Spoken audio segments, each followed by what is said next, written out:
Hello and welcome to this week's Horse Racing Ireland's 5 to Follow.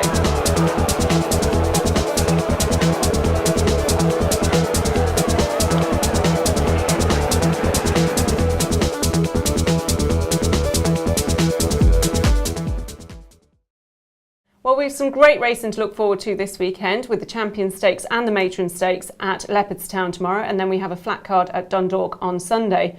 So, Martin, last weekend then we didn't have any luck.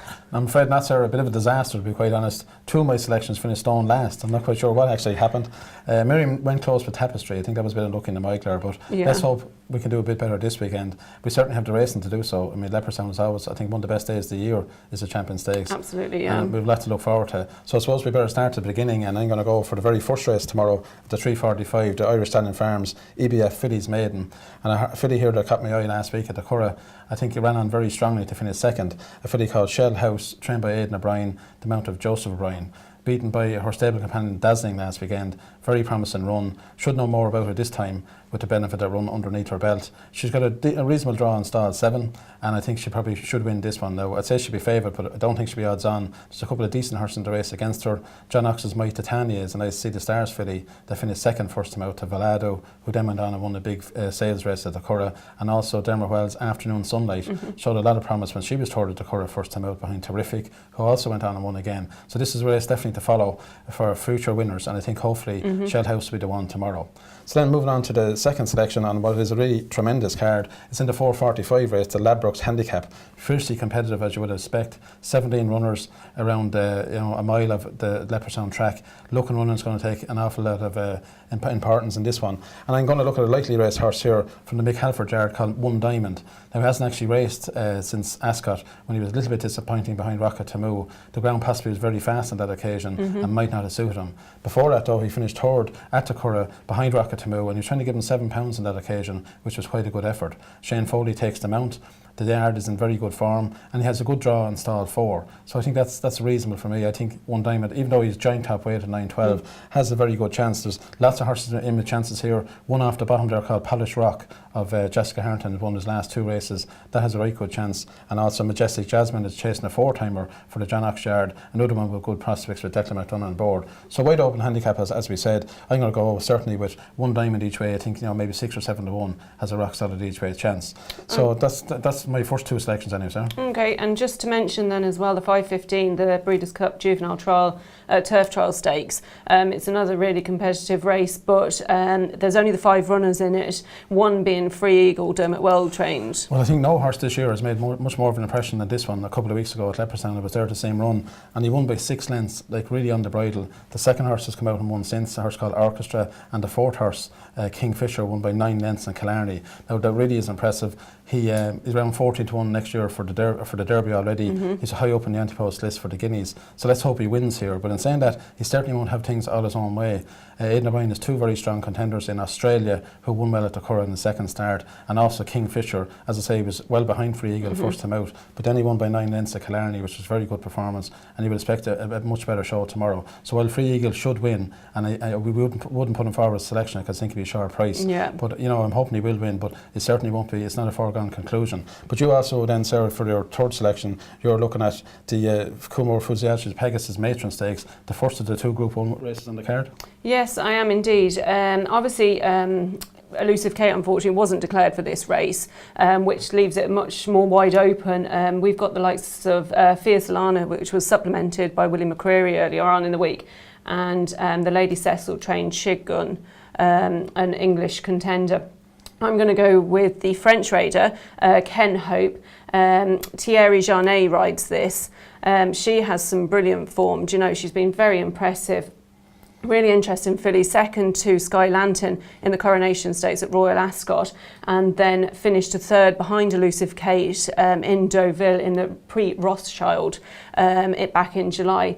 obviously the ground is going to be a real big issue this week, tomorrow in many of the races. Some of them are obviously wanting the better ground, some of them are obviously wanting it softer, and there is quite a bit of rain forecast. Well, that's true, Sarah, and that's a big point to say there, because when it comes up to my next race, the Champion Stakes, it's certainly the ground is absolutely crucial. Play a big factor. Yeah, I think your selection there is definitely the best fitting in the race. She rate 111, which is probably the highest rated. A great run against Sky Lantern, that certainly gives her an edge. She is drawn 11 though of 12, which is hard enough around Leopardstown. So it could be interesting. I think Fisalana should go well for William McCreary, and obviously Aidan O'Brien is 3 runners as well. So it's a cracking contest, and let's hope Ken Hope can do it for us. Yeah. So then moving on to the feature race, of course, on today is the 650, the Red Mills Irish Champion Stakes, and what a race it promises to be. 8 runners declared. I've never seen as many with chances. I mean, 5 literally could win this race out of the 8. Yeah, it's very open, isn't it? Very open race, and all depends on the ground. Earlier on in the week, I was really fancying the Fugue from John Cosden. The way she won at York last time, I thought she's right back to her best. She loves the fast ground, and I think, with William Buick on board, she would have an outstanding chance. However, there is a strong threat of rain tonight, and any rain that falls, I think, will be a negative to her chance. Also, that same comment would apply to Trading Leather. Jim Bulger's very good horse, of course, who won the Irish Derby. Second last time out in the International Stakes at York. He certainly wouldn't want any rain overnight, but he will make a bold bid from the front, and he's sure to give his supporters a good run. So I think, for me, the safest solution is Declaration of War from Aidan O'Brien, and that's the one I'm going to put forward. A very much improved horse this year. He won the Queen Anne Stakes in Ascot, ran well at Goodwood, Third and Sussex Stakes behind the likes of Tornado and Dawn Approach. But last time, I think, when he won the Juddmonte International York, he was most impressive. On that occasion, he had Trading Leather second and Al Kazim, another horse declared to run tomorrow, back in third. Even if the rain does come overnight and the ground turns soft, he has actually won in soft ground before. He's actually won in heavy ground as well. He just looks to be an improving horse. He's rock solid. Aidan O'Brien's won this race 7 times in the past. And I just think, he's the safest selection of all. It is a cracking race though, and certainly a really good highlight, one of the best races of the year. So hopefully that'll give us a couple of winners to Leopardstown tomorrow. And then just to finish off, you've won at Dundalk on Sunday. Yeah, I've got one in Dundalk. It's in 3:55. It's a 50 to 75 handicap. It's over 2 miles for 3-year-olds and upwards. There was a couple that jumped out in this race. Star Power, trained by Jim Bolger, is a course and distance winner. You've got Diala, Gordon Elliott, but I'm going to go with the Johnny Murter trained Flight of the Saker. Fergal Lynch actually takes the ride on it. Johnny's not riding it himself. He was second to Shan Van Eyck and Tremor a couple of weeks ago, but he won very impressively at Sligo.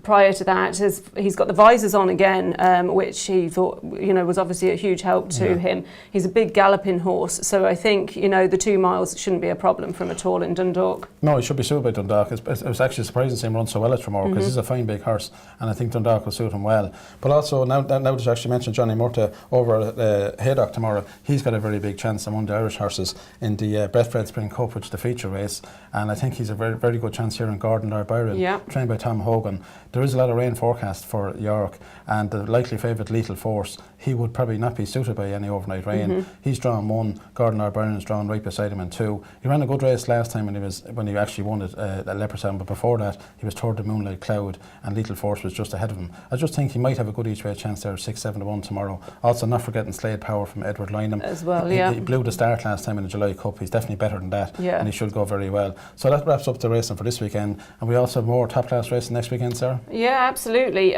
We've got the Curragh on next weekend. On the Saturday we've the Blandford Stakes, and then at the Curragh on Sunday we have the Ledger, another huge weekend's racing to look forward to, and we've also got the National Stakes.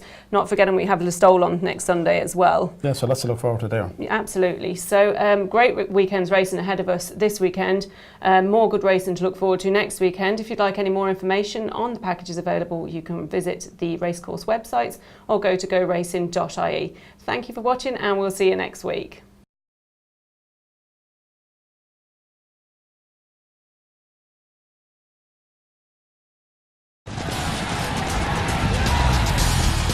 Go Racing. Go online.